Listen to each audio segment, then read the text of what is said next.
Nous lisons donc dans la première épître de Jean, au chapitre 2, les versets 27, 28 et 29. Pour vous, l'onction que vous avez reçue de lui demeure en vous, et vous n'avez pas besoin qu'on vous enseigne. Mais comme son onction vous enseigne toute chose, qu'elle est véritable et qu'elle n'est point un mensonge, demeurez en lui selon les enseignements qu'elle vous a donnés. Et maintenant, petits enfants, demeurez en lui, afin que lorsqu'il paraîtra, nous ayons de l'assurance et qu'à son avènement, nous n'ayons pas de la honte d'être éloignés de lui. Si vous savez qu'il est juste, reconnaissez que quiconque pratique la justice est né de lui.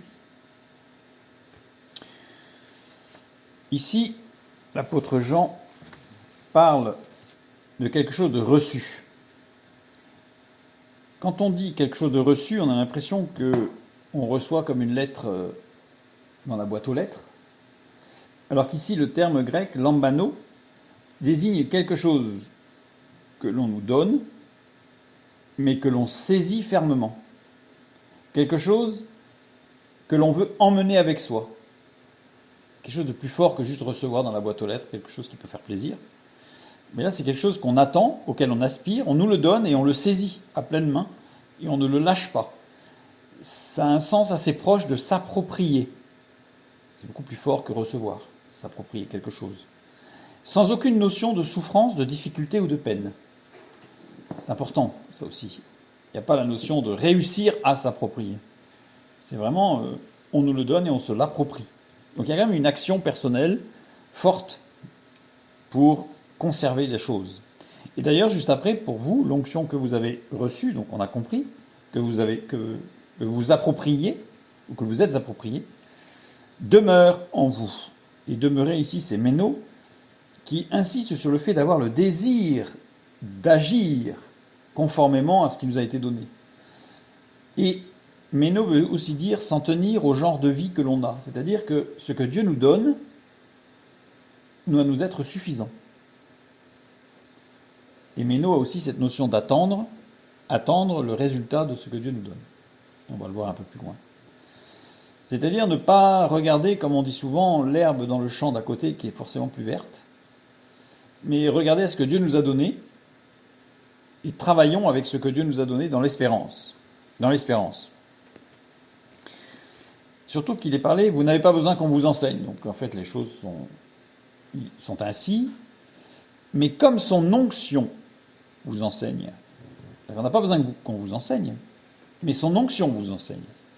Le mot onction ici, chrisma, qui renvoie directement à quelques versets d'avant, au verset 20 du même chapitre, donc c'est évidemment, parce que nous on regarde morceau par morceau, mais tout est logique, tout se suit, c'est un discours qui va d'un point A à un point B. Ce mot chrisma, c'est littéralement quelque chose qui sert à enduire. Et par suite, c'est devenu de l'huile, des parfums, une graisse dans laquelle on peut mettre son corps, enduire son corps, etc. Mais ce terme chrisma est toujours associé à un acte spirituel, ou à un acte médical, guérison, ou à un soin cosmétique, amélioration, ou à des actions de protection préventive contre des agents extérieurs, par exemple les moustiques ou des choses comme ça. Donc on s'enduit de quelque chose qui protège, qui guérit, qui soigne et qui améliore. Donc c'est ça l'onction du Saint-Esprit. C'est pas quelque chose qui est laid, c'est quelque chose qui rend beau et qui protège.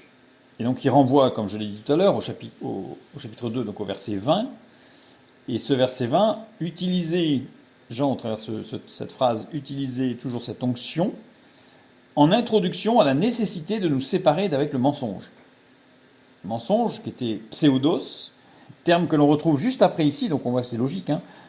Cette onction vous enseigne toute chose, au verset 27, et qu'elle est véritable, et qu'elle n'est point un mensonge. C'est le même mot, pseudos, que ce qui avait été employé au verset 20 dans Jean chapitre 2.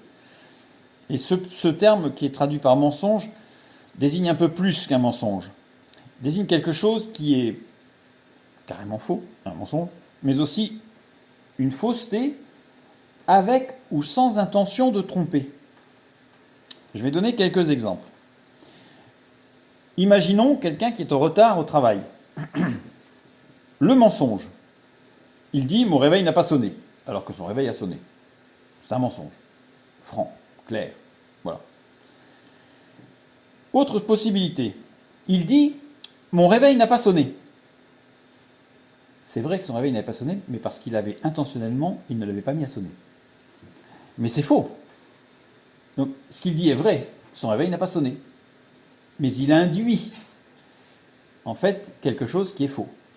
Ça fait aussi partie du mensonge. Troisième possibilité, la personne arrive en retard. Ça lui arrive de temps en temps. Il a un réveil défectueux. Et très souvent, son réveil ne fonctionne pas. Et là, son collègue de travail ou son chef lui dit « ah, ton réveil n'a pas sonné ». Et là, il laisse le silence pour laisser croire que son réveil n'a pas sonné. Il n'a pas dit que son réveil n'avait pas sonné. On ne pourra pas l'accuser d'avoir dit un mensonge, il n'a rien dit. Mais en réalité, c'est simplement qu'il ne voulait pas venir, il avait autre chose qu'il considérait plus important à faire, etc. Donc il laisse croire, son collègue ou son supérieur, que c'est son réveil qui n'a pas sonné, mais il n'a pas dit. Ça fait partie du mensonge, pseudos. Et pseudos, comme il y a cette possibilité aussi de sans intention de tromper, c'est aussi la possibilité de dire quelque chose de faux, parce qu'on y croit vraiment, mais c'est faux. Et on induit les autres en erreur, et donc c'est aussi pseudos. Donc on voit qu'il faut faire très attention à ce que l'on dit et à la manière dont on vit les choses. Eh bien, cette onction, cette parole de Dieu, cette présence de l'Esprit, n'est pas un mensonge. C'est-à-dire que ce n'est pas quelque chose qui nous laisse croire et qui va se taire. C'est quelque chose qui va au contraire, comme cette onction, va nous faire grandir. Demeurez en lui selon les enseignements qu'elle vous a donnés. Demeurer, c'est toujours ménos. Ménos, ça veut dire avoir ce désir profond de rester, de s'en tenir à ce que Dieu nous donne, pas plus, pas moins, et d'attendre la révélation du pas suivant. Verset 28, et maintenant, petits-enfants. Les petits-enfants ici, c'est technion. On a vu que Jean aimait beaucoup parler des différents âges. Technion, c'est le jeune enfant qui a perdu sa naïveté d'enfant. C'est-à-dire qu'il commence à comprendre qu'il y a des lois de cause à effet. Mais il ne les maîtrise pas toutes. Ça, c'est notre position de chrétien. L'humilité de dire je vois bien, je comprends qu'il y a des lois de cause à effet, mais je ne comprends pas tout, je m'en remets au maître. Demeurez en lui afin que lorsqu'il paraîtra, nous ayons de l'assurance. Le verbe paraître ici, phanero, veut dire rendre manifeste ou visible, ou connu ce qui a été caché, manifesté, que ce soit par des mots ou par des faits ou toute autre manière. Ça revient un petit peu à tous les mensonges possibles, tous les facettes du mensonge possible. Lorsqu'il paraîtra, eh bien lui, lorsqu'il sera rendu visible complètement, rendre actuel et visible, lorsqu'il sera réalité, il deviendra réalité, lorsqu'il fera savoir par l'enseignement, c'est toujours ce terme, ce mot, ce verbe, phanero, lorsqu'il sera pleinement connu et reconnu, entièrement compris. Lorsque cela arrivera, il faut que nous ayons de l'assurance. Et le terme assurance ici, parésia, littéralement, ça ne veut pas dire autre chose que liberté de langage, franchise, pouvoir parler librement. Il faudra que nous puissions parler librement. Parce que si vous êtes avec un collègue qui vous ment des trois manières dont on a parlé, il n'y a pas la liberté de parler à partir de là. C'est-à-dire qu'à partir de là, il faut faire attention, on marche sur des œufs. Puisque les choses ne sont pas très claires et ne sont pas très nettes. Mais quand Jésus-Christ paraîtra et paraît dans une vie, tout est clair. C'est une lumière qui n'accepte aucune ombre. Et donc, demeurez en lui afin que lorsqu'il paraîtra, lorsqu'il sera reconnu, lorsqu'il sera connu pleinement, nous ayons cette liberté de parole. Et étape suivante, à son avènement, ce n'est pas la même chose. Souvent, les commentateurs pensent que lorsqu'il paraîtra, ça concerne son avènement, c'est-à-dire son retour sur terre. Mais non, on a deux étapes là. Lorsqu'il se révèle pleinement, et que nous ne soyons pas confus, parce que si nous sommes dans le mensonge, nous serons confus, et ceux que nous aurons envoyés dans le mensonge seront confus par rapport à nous, et qu'à son avènement, parousia, donc la parousie, le retour de Jésus sur terre, c'est un terme technique en grec pour désigner l'arrivée ou la visite physique d'un roi ou d'un empereur, et qui célébrait publiquement la gloire du souverain. Donc c'est vraiment le retour de Jésus pour régner. Nous ne soyons pas confus lorsqu'il reviendra sur terre chercher les siens. Le verbe être confus est beaucoup plus fort qu'être confus. Être confus, c'est juste je ne suis pas clair. Aiskuno, avoir honte de tout ce que nous avons fait, dit ou pensé.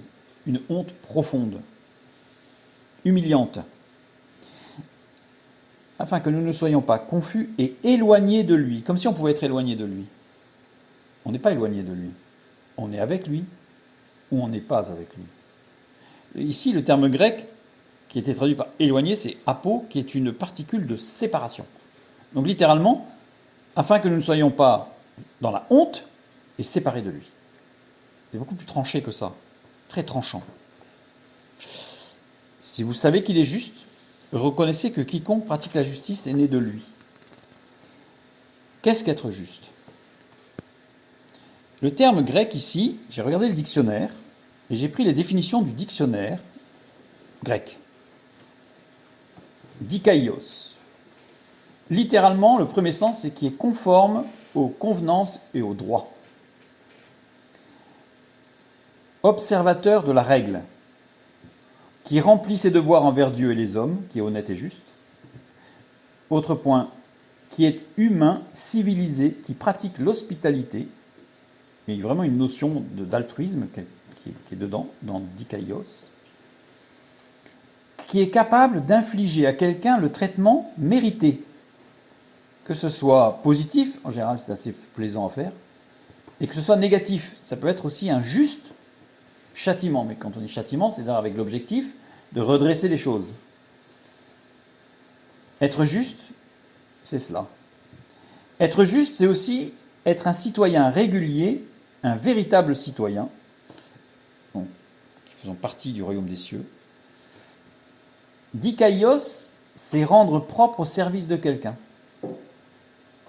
C'est aussi un corps bien proportionné, et dans le cadre du grec, c'était en particulier un char bien équilibré. D'où la perfection, l'excellence, le parfait équilibre. Souvent, quand on parle de juste et de justice, on oublie l'amour en fait. Mais dans Dikaios, il y a cette notion d'amour, puisqu'il y a l'hospitalité, il y a rendre propre au service quelqu'un, et il y a l'équilibre. Reconnaissez que quiconque pratique la justice, dikaiosune, c'est-à-dire, c'est la même racine, qui pratique justement cette dynamique, c'est-à-dire que si je devais traduire, je dirais en langage néo-testamentaire, en langage chrétien, entre guillemets, je dirais que celui qui est dans une dynamique de sanctification. Reconnaissez que quiconque est dans cette dynamique de sanctification est né de lui. Celui qui n'est pas né, celui qui ne pratique pas cette dynamique de sanctification, attention, warning comme on dit, rouge, prenons garde, parce que l'une des premières choses qui va s'infiltrer assurément dans la vie de celui qui ne marche pas dans la sanctification, c'est le mensonge. Et on a vu les différents aspects très subtils du mensonge. Laisser croire, laisser penser que est un mensonge.